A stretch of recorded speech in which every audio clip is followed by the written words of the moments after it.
Welcome, neighbors and friends, to this, the opening episode of a series we have named Talking with the Doctor. On the surface, it seems a simple thing. You visit the doctor, you tell him or her what's wrong, or what you think is wrong, or at least what is troubling you.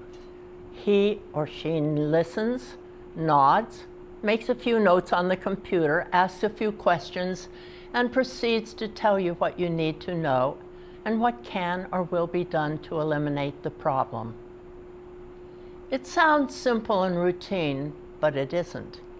That first presentation of a health problem is very, very important, and there's never enough time for it these days. All too often, one or both participants in the conversation fail to make the best possible use of that too short time. That is what we hope to discuss and illustrate in this series of episodes. It's all in aid of a quieter heart, a sounder diagnosis, better use of the good people, good minds, and high-quality resources available to us. Join us. This episode of Talking with the Doctor will feature the following presenters. Dr. Betsy Moody, who is a specialist in geriatric medicine. She has served on the clinical faculty at Dartmouth, at Harvard, at the University of Massachusetts Medical Schools. She is currently our medical director in the Linden Ponds Medical Center in Hingham, Massachusetts. Dr. Paul Gross is a former, that is to say, a retired academic. He was professor of biology at MIT and at the University of Rochester, and the Taylor Professor of Biology at University of Virginia, where he was also the provost. And he was, for 10 years, the director of the MBL, the Marine Biological Laboratory in Woods Hole. Ellen Curran is the practice manager for the medical center at Linden Ponds in Hingham, Massachusetts, and she is also a regional practice manager at the Erickson Foundation of Baltimore, Maryland. And finally, Nalora Steele, an educator, a professor at the Berklee College of Music, and a teacher of music education, and a former opera singer herself. This is the first of two little dramas of patient-doctor conversations. They represent the problem to which the series of episodes is dedicated. The doctor-patient communication is even more critical at this time, and the availability of seeing them is getting shorter and shorter. We are hoping to show you how not to do it. In this first 5-minute drama, I am the doctor, and I've just arrived in the examining room, and my patient, Mr. John Venter, is already waiting. This is one for the patient: how not to ignore your fears, how not to miss getting crucial information. Good morning, John. How are you? I'm delighted to see you. How are you and your family and your wife? My wife's just fine. She's, she's way above average. She's about to get her master's degree in history. Wow. She's amazing.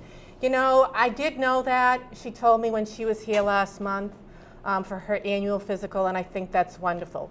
But now, John, what about you?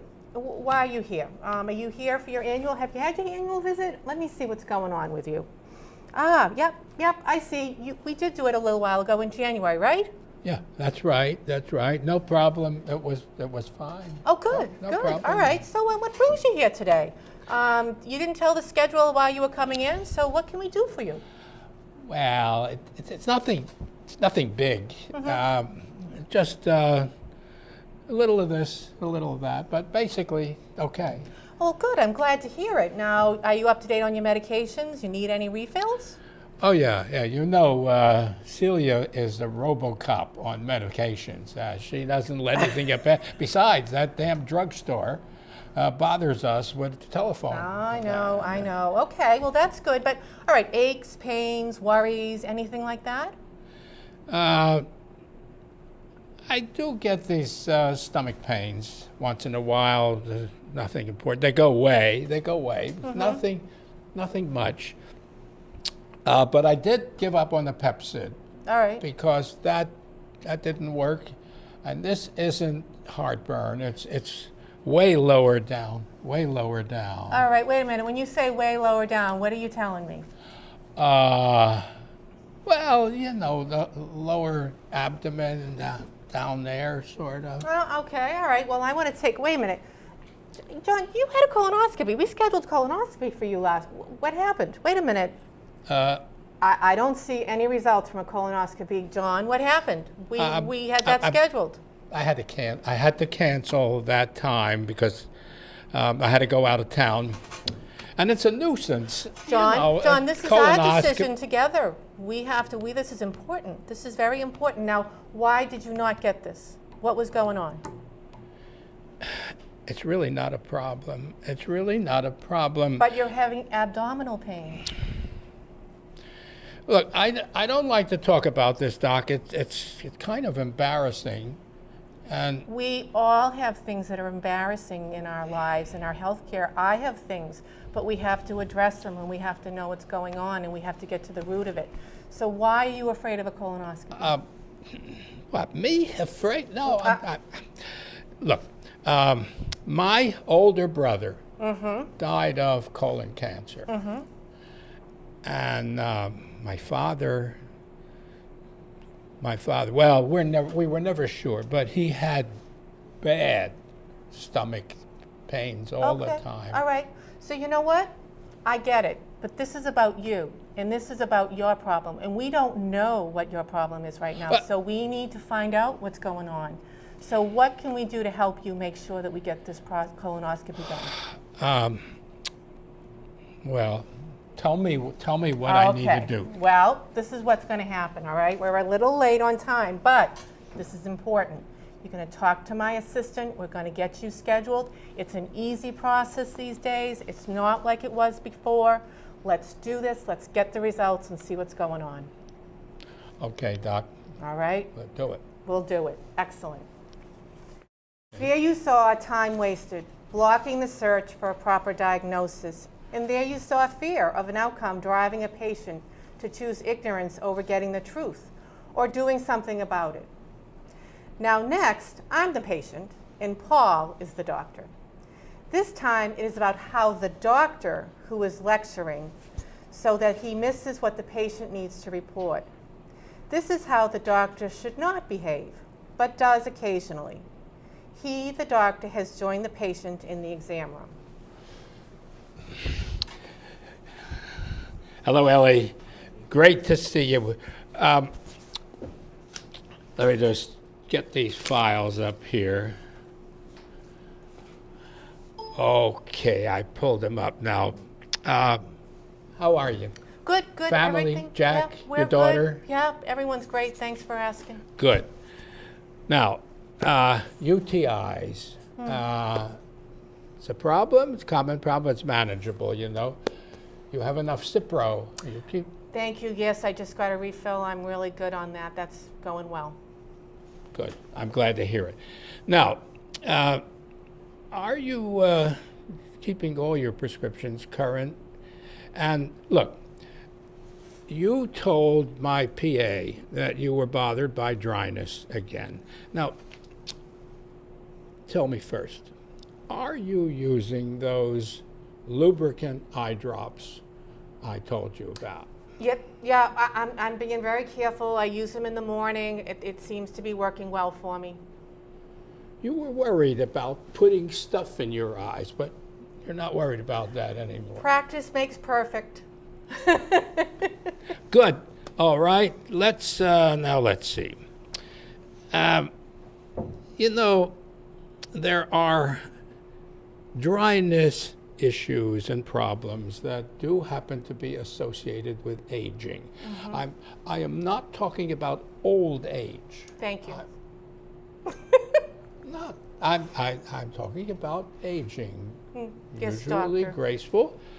There are problems that occur about middle age. They are very common, and they give otherwise healthy folks a certain amount of grief, and they are all manageable. For example, Ellie, do you have a problem with a dry mouth every once in a while?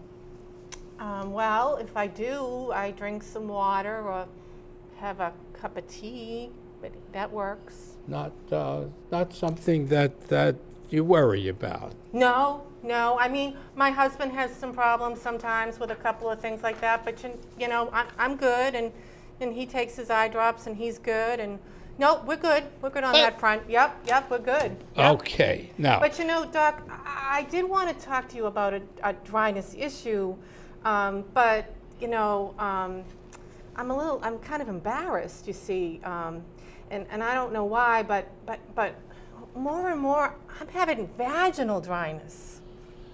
Yes.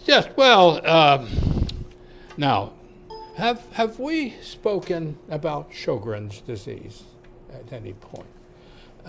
This is it's a matter of common distress, but it's not necessarily a serious matter. No surprise in any case, no surprise. Now, in Sjogren's disease, there is an autoimmune process that brings about dryness of certain kinds in certain places. You understand that? Yes. So we can proceed from there. It's no surprise, and we will do what has to be done. Thank you, Doctor. Well, we could do a dozen of these, but that would just delay our hearing about the reality from our own experts, the real physicians, who have complex, burdensome responsibilities of diagnosing and treatment, who need all the important information they can get from talking with the patient in a time that is way too short. They're going to introduce their own specialties and the special problems of communication, of conversation between doctor and patient, the problems to which we will dedicate all the succeeding episodes of this series. I'm Dr. Betsy Moody. I'm the medical director of Erickson Health Medical Group at Erickson Living. Erickson Living has a commitment to the care of the senior population and in an independent living community. The strengths of this community are the commitment to wellness and to fitness and to being able to provide the best medical care we can to the population. We try to meet our individuals' needs in terms of their health care, their personal needs that they see as most important to them. I am trained in geriatrics and in internal medicine. Geriatrics is a field where function, the highest function that we can achieve for an individual is the highest priority. And so we wish to maximize the medical care such that there is the best management of disease processes, the best management of medications so that people don't have side effects, but they have medications that will help them with their problems. We want people to be active and to be exercising because we know that exercise and fitness is a very high priority in terms of maintaining both physical and mental health. I have had an interest in Alzheimer's disease as a geriatrician, and then it became more personal when my father developed Alzheimer's disease several years ago. And I have been involved in care with my mother being the caregiver and as well with the Alzheimer's Association in Rhode Island. So I am bringing to the medical center that expertise and hoping to enrich the care for both the individuals who have this problem as well as the caregivers who are providing the care to them. At the medical center, we have a staff of 3 physicians, a podiatrist, a nurse practitioner who specializes in mental health. We also care for people at Rose Court, which is the continuing care facility where we have 2 nurse practitioners who are also well trained in caring for the problems of older people as they recuperate from illnesses or surgeries, or if they are there for more long-term care for ongoing chronic physical problems, as well as people also with dementia and Alzheimer's disease. The spectrum also extends to the loft, which is the rest home level of care, where primarily there is a memory program of memory care at that level. So basically, our group covers the spectrum of people from independent living through long-term care and everything in between. Frequently, people are transitioning between these levels of care, and again, we're trying to maximize the amount of care that we can provide and diminish the amount of problems with transitions. As we do this, what the individuals and their caregivers and family members bring to the table is very important for us. I think through the years of my career, I have learned more from my patients and family members than I can even describe. And I have learned most importantly is that they know that there's something wrong. Family members know that there's something wrong. They may not be able to diagnose it, but listening to the patient, their caregiver, the family member is a key part of how we're going to best achieve the goal of the best function.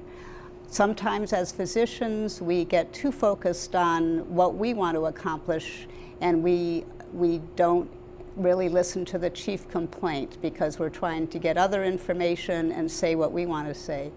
But I think that this series will be very helpful for everyone, including the physicians, to learn more about how we can best maximize a physician visit or a provider visit with a nurse practitioner for the best care of our patients. Hello, we're back with you again, and I have with me our 2 actors from our original skit, Dr. Paul Gross and Ellen Curran, and they were demonstrating the ways that we should not relate to each other as doctor and patient. And one of the things we did was to set the computer up so that, Ellen, you had to turn your back away from the patient. And it's important always to keep contact with the patient. It's also important for the patient to keep contact with the doctor, I think. There you go. Yes, very good. So Ellen is going to talk about some of the things that we are going to have different episodes about on this series. And Ellen, we had a wonderful discussion about this sort of thing, about the legal aspects that we have to be aware of. Could you elaborate on that a little bit? Oh, I'd be happy to. One of the things that I am blessed is I have a wonderful role as a practice administrator in healthcare. And most people think, well, what is that? What's that about? And it's really evolved with healthcare as it is today. It's very intricate. Which has changed since we were children, our generation. Exactly. And so my role, I see it as being part of an advocate for the patient when they see the physician or the provider, and making sure that all of the support mechanisms that we need to have in place are there, so that the physician or the provider can see the patient and not worry about, is the computer in the right place? Do they have the records that they need from another doctor? Interesting. Exactly. So we really look as my role as a real advocate for the resident and the provider to make it the best possible relationship and visit. And with that is also educating them about advanced directives and healthcare proxies, and having that conversation that it's important to have it and why you need to have it, not just because something might happen to them and it's a tragedy, but to avoid a tragedy, so that there is open communication, and that we're talking to the right people, and that we're discussing the health care of that individual to the right person. It's so important because many of us at this stage of life have a tendency to put those things off. Well, you know, young people think they're going to live forever. Yes. Well, some older people think they're going to live forever. Yes. And so they put off doing the important things that will not only be very important at such time, Right. but also for their families. Yes, yes, it's very important. You know, many times I'll have a family member call and say, you know, my mom is in the hospital and I'd like to talk to the doctor, and we would be more than happy to do that, but we don't have the right paperwork so that you can have that communication. And then the patient Exactly. says, well, my daughter is, of course you can talk to her, and it's a very different world we live in today. We Yes. have to have that paper, we have to have that signature, we have to have those things. The legalities have to be They covered. have to be covered. Sure. Exactly. Yeah. For the well-being of the patient and the well-being of the provider. Exactly. Yes, Exactly. yes. And then let's talk about the issue of caretakers being aware Yes. of the issues that have to be talked. Well, with the caretakers doctors. have a very stressful life. And a lot of times, one of the things I educate is caretakers have to take care of themselves as well. Yes. And a lot of times, caretakers feel like I have to take care of everyone, so I put myself on that back burner. Right. And that's the wrong thing to do. And I will say right now that both Paul and I have had experience with this, and there is a lot to that about taking care of your own health as Yes. well. Yes. And then we're going to talk about hospice. The dreaded word. Yes. Well, I have never had experience with that, though Paul has had experience with that. Indeed, yes. Was it, Paul, what you thought it would be No. before you had it, or was it a different experience? Well, the experience, of course, is colored by what's going on with your loved one, Right. Sure. with the person to whom you're extending care. Nothing is as anticipated. And I Yes. think that is probably the most important thing to anticipate. Right. That there will be changes, there will be the unexpected constantly. And the way to be prepared for those, I discovered very late, is to know in advance how all the machinery works, including that of hospice and visiting nurses and the legal necessities, which are becoming more burdensome, by the way, and that will continue to be the case under our new system of health care, which hasn't even begun to operate, but it will very It soon. will, yes. And Yes. speaking about the legalities, the thing that bothers people, the caretakers the most, is the unending paperwork Yes. that has to be done. But it has to be done because of the legalities, yes? Paperwork is it's part of our world. You know, I always love to quote, we live in a paperless world and we have more paper than ever. Exactly. And so that's very true. And I think that that's one of the goals, is to let other people know there's resources out there to help you with those paperworks and with that. I mean, Now, I did not know that. Right, right. And even this for is- hospice, there's a hospice that's specific for veterans Yes. who come in and actually help support you with what you need to do. And so it's being there to support and give that information so that instead of afterwards finding out, you're getting it in real time so that it helps you. Well, in this series, we're going to go through these things in detail to help educate all of us Yes. in medicine in today's world. Right. And how to talk to each other. Everybody communicate with each other. Paul, you're going to talk about the doctors that are going to come Yeah. with us on this series. Well, Dr. Moody will be back for a full episode. Right. Dr. Moody's skills are very broad, but her emphasis, her specialty has been geriatrics. And so she has an enormous range of experience in 3 medical schools, observing the entire spectrum of behaviors. Aside from all of that, she's cheerful and she's wonderful. Isn't she, though? We're lucky to have her I here. think that will be conveyed in her episode. Right. We'll do our best to give her the best shot at displaying all those wonderful characteristics she Yes. has. And then we're going to have your daughter, Yes, my daughter. Well, Dr. Wendy Gross. yeah. Well, the relevance of Wendy's participation here is not so obvious, but it's quite important. Wendy is an anesthesiologist. She's a vice chair of the great, huge anesthesiology program at the Brigham and Women's Hospital. Yes. But what has happened with anesthesiology is symbolic of what's happening in other corners of medicine, except it's more visible there. What has happened is that the original fixed, limited practice of anesthesiology, which was to be in the operating room and put the patient safely to sleep, has now spread out into many departments and over the whole hospital. For example, procedures. This is a word that begins to annoy people, or at least people like me, in hospitals. There are procedures which are not done in an operating room, but they're also not done in an examining room. They're complex processes which until recently until 20 years ago, could not have been done at all.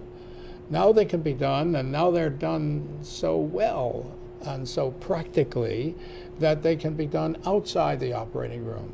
But they are sufficiently serious so that an anesthesiologist has to be present in the first place. I'm talking, for example, about cardiac catheterization. Right. And the catheter has to be placed from a blood vessel in the leg up into the heart, and so on. An anesthesiologist has to be present. But the special thing about Wendy, or at least about good anesthesiologists, is that they have become, because of the way medicine has ramified, they've become the senior hospitalists. That is, they know the resources of the hospital as a whole, because they have to move around so much. And secondly, they become the physiologists, the serious physiologists. The proceduralists, the surgeons, the specialists have a complex and difficult thing to do.